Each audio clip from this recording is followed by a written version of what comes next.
بسم اللہ الرحمن الرحیم۔ ہومیوپیتھک میڈیسن برائٹا کارب اینٹیسورک میڈیسن ہے اور ہسٹری میں اسے ٹیوبرکلوسس کے لیے اور گلینڈز کی جو سویلنگز ہو جاتی ہیں ان کے لیے استعمال کیا جاتا رہا ہے۔ یہ ایک امپورٹنٹ ہومیوپیتھک میڈیسن ہے جو خاص طور پر ذہنی اور جسمانی نشوونما میں رکاوٹ، بچوں میں گروتھ کے ایشوز اور بوڑھوں میں دماغی کمزوری کے لیے استعمال کی جاتی ہے۔ گردن کی جو غدود ہیں، جو گلینڈز ہیں، ان کی سوجن میں استعمال ہوتی ہے، فائدہ مند ثابت ہوتی ہے۔ یہ لمفیٹک سسٹم پہ اثر کرتی ہے اور گلینڈز پر اثر کرتی ہے، لمف نوڈز پہ اثر کرتی ہے۔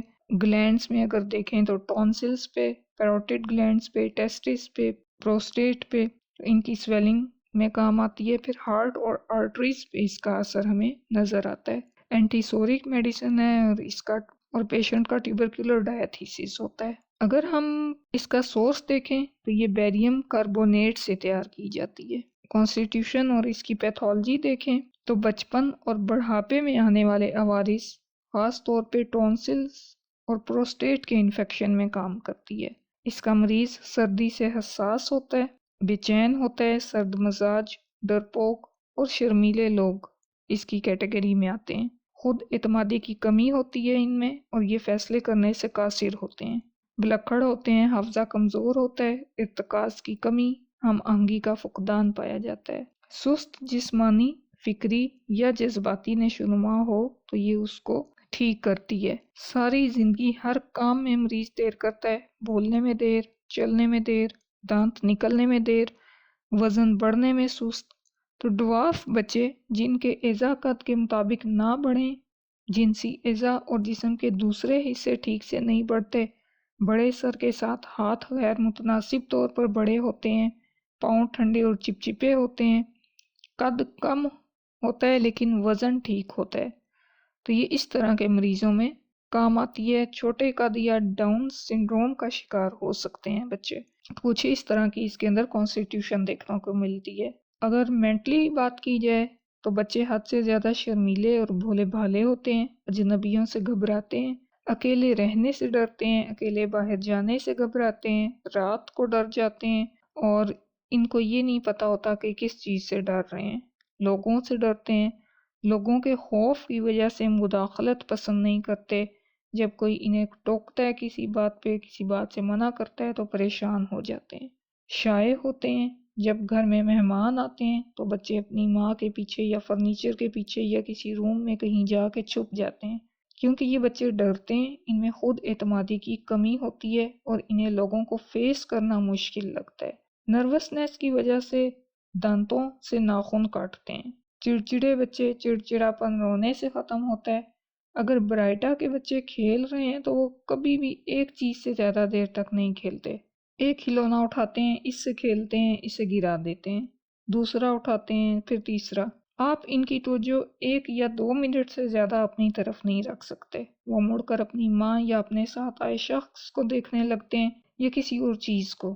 وہ کوئی چیز اٹھاتے ہیں، 1 یا 2 منٹ تک اس کے ساتھ الجھتے ہیں، اس سے کھیلتے ہیں اور اگلے ہی لمحے پھر وہ کسی اور چیز سے کھیل رہے ہوتے ہیں جو ان کی پہنچ میں ہو۔ تو یہ ایسا نہیں ہے کہ یہ ایک چیز دوسری چیز انٹرسٹ ان کا، بلکہ یہ ارتکاز کی کمی ہے، کنسنٹریشن کی کمی ہے، لیک آف کنسنٹریشن ہے، یہ ان کی دماغی پستی ہے۔ جیسے جیسے یہ بڑے ہوتے جاتے ہیں، ایسی ہی رپورٹ اسکول سے آتی ہے کہ بچہ سبق پر توجہ نہیں دیتا، آج کچھ سیکھتا ہے اور اگلے روز بھول جاتا ہے۔ ماں بچے کو کچھ یاد کرواتی ہے، سکھاتی ہے تو آدھے گھنٹے کی کھیلنے کی اجازت دی جاتی ہے اور اس آدھے گھنٹے میں بچہ سب کچھ بھول جاتا ہے، یا اگلے دن جب اسکول جاتا ہے تو وہ بھولا ہوا ہوتا ہے۔ اور یہ بچے مینٹلی طور پہ بھی، فزیکلی طور پہ بھی بہت آسانی سے تھک جاتے ہیں۔ مسلسل کوشش انہیں تھکا دیتی ہے، انہیں مسلسل کوشش سے سر درد ہونے لگتا ہے، عام طور پر پیشانی کا سر درد۔ اور جیسے جیسے یہ بچے پھر بڑے ہوتے جاتے ہیں، عمر بڑھنے کے ساتھ ساتھ چڑچڑے ہوتے جاتے ہیں۔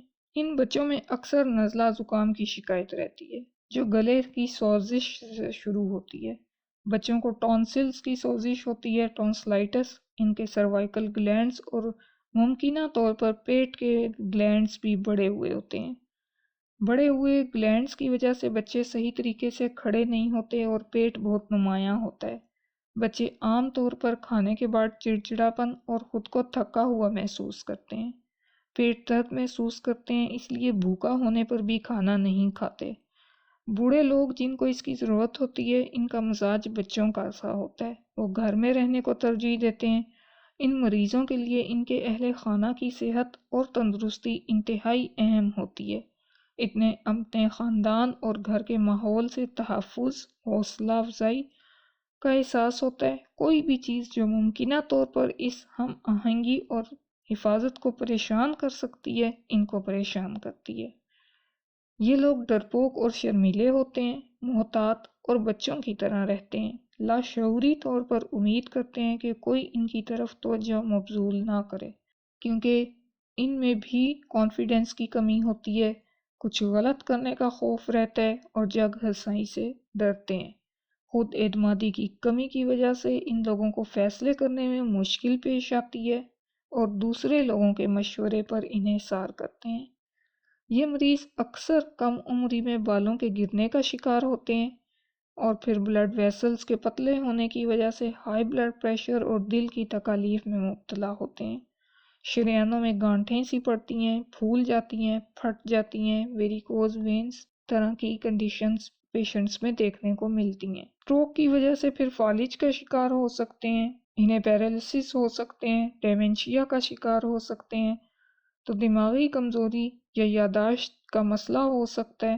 پارکنسنس جیسے مسائل، کوریا، بلڈ پریشر وغیرہ کی ان کو بیماریاں ہو سکتی ہیں۔ پروسٹیٹ کے ایشوز پائے جاتے ہیں، جسم میں چربی کے گومڑ بنتے ہیں، لائپوما، بغل میں گلٹیاں بنتی ہیں، لمف نوڈز سوجتے ہیں، کسی بھی گلینڈ کا ایشو ہو سکتا ہے، اس کی سویلنگ ہو سکتی ہے۔ پاؤں میں گٹے بنتے ہیں، ان کے پاؤں کے پسینے سے بدبو آتی ہے، معدے میں درد کی شکایت کرتے ہیں، قبض کی شکایت کرتے ہیں، کھانسی ان کو ہوتی ہے۔ کہیں پر بھی کوئی بھی گلینڈ انوالو ہونے کی وجہ سے یہ علامات، اس سے ریلیٹڈ علامات آتی ہیں۔ ضروری نہیں ہے کہ یہ تمام کیفیات ایک ہی شخص میں ملیں۔ بعض مریضوں میں صرف جذباتی سطح متاثر ہوتی ہے، یہ مریض بہت شرمیلے ہوتے ہیں۔ دوسرے مریضوں میں ذہنی صلاحیتیں محدود ہوتی ہیں اور وہ کمزور یادداشت یا منطقی طور پر سوچنے سے قاصر ہوتے ہیں، جبکہ بعض میں یہ صلاحیتیں عام سے زیادہ ہو سکتی ہیں۔ اس لیے ذہین لوگوں کو بھی علاج کے طور پر برائٹا کارب کی ضرورت پڑ سکتی ہے۔ تو یا تو مینٹل پکچر زیادہ دیکھنے میں ملتی ہے یا فزیکل پکچر مل سکتی ہے، اور مینٹل پکچر کم ہوگی یا دونوں کمبائن مل سکتی ہیں۔ تو ضروری نہیں ہے کہ کوئی ذہین بندہ ہے تو ہم اس کو برائٹا کارب نہیں دیں گے، ہم اس کو بھی برائٹا کارب دیں گے اگر پیتھولوجی ہمیں نظر آتی ہے تو۔ ٹونسلائٹس یا کوئنزی والے بچے کو شدت کے وقت برائٹا کارب سے پہلے برائٹا میور کی خوراک دینا بہتر ہوتا ہے۔ درمیان میں سورائنم کی انٹرکرنٹ ڈوز دے دی جائے تو ایگراویشن کے چانسز کم ہو جاتے ہیں۔ اگر ہم اس کی موڈیلٹیز کی بات کریں تو مریض ٹھنڈک اور ہوا سے متاثر ہوتا ہے، گرمی میں آرام محسوس کرتا ہے اور ٹھنڈ میں اس کی حالت بگڑتی ہے۔ کنکلوڈ کریں برائٹا کارب کو تو برائٹا کارب ایک مؤثر ہومیوپیتھک میڈیسن ہے جو خاص طور پر دماغی اور جسمانی نشوونما میں رکاوٹ، گلے کے انفیکشن اور ذہنی کمزوری کے علاج میں استعمال ہوتی ہے۔ بچوں اور بوڑھوں کے لیے یہ بہت مفید میڈیسن ثابت ہو سکتی ہے۔ لوور پوٹینسیز گلینڈز کی سوجن اور دماغی کمزوری کے لیے، 30 بچوں کی سیکھنے میں سستی اور بار بار گلے کے انفیکشن کے لیے، اور ہائر پوٹینسیز شدید پیچیدہ امراض میں استعمال ہوتی ہے۔ اگر اس کی کمپلیمنٹری میڈیسنز کی بات کی جائے تو سلیشیا، سورائنم، ڈلکامارا، سلفر، ٹیوبرکیولینم، برائٹا میور، سورائنم اس کی کمپلیمنٹری میڈیسنز ہیں۔ کیلکیریا اس کی انیمیکل میڈیسن ہے، کیلک کارب اس کی انیمیکل میڈیسن ہے۔ تو ایفیکٹیو میڈیسن ہے، بچوں بڑوں میں استعمال ہونے والی میڈیسن ہے، گلینڈز کے مسائل ٹھیک کرتی ہے اور ٹونسلائٹس سے لے کر پیچیدہ امراض میں استعمال ہوتی ہے۔ ہومیوپیتھیکلی سلیکٹ کی جائے تو بہت مفید ثابت ہو سکتی ہے۔